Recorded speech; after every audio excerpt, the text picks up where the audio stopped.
Free fire কত বদলে গেছে তাই না? আজকাল নতুন প্লেয়ারদের কাছেও পুরানো কালেকশন থাকে, আর এক ছিল আমাদের সময়, শুধু ফ্রিতে দেওয়া বান্ডিল ছাড়া কিছুই ছিল না। যখন বাকি তিনজন মিলে সাদা অ্যাডাম বান্ডিল পরা প্লেয়ারকে চেতাতে থাকতাম, শালা নিজেরাও অনুভ হতাম, কিন্তু অ্যাডামকে চেতানোর মজাই ছিল আলাদা। এক ঘরে বা টাওয়ারে বসে চারজনে মিলে একটা কিল করতাম, আর এনিমির একজন এসে আমাদের চারজনকেই মেরে দিত। কিন্তু জানেন মজার বিষয় কি ছিল? কেউ জানতোই না ডায়মন্ড 1, 2 বা হিরোইক কি জিনিস ছিল। সবাই শুধু গেম এনজয় করত। তখন রিভাইভ না দিলে কেউ বকা দিত না বা গালি দিত না।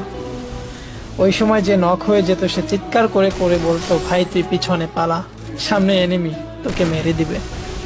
ম্যাচ হারার পরে কখনোই লবিতে এসে এই বিষয়ে ঝগড়া হতো না যে তোমার ভুল, ওর ভুল বা আমার ভুল ছিল, কারণ চারজন মিলে একজনকে মারলে সবার হৃদয় ভয়ে কাঁপতে থাকতো।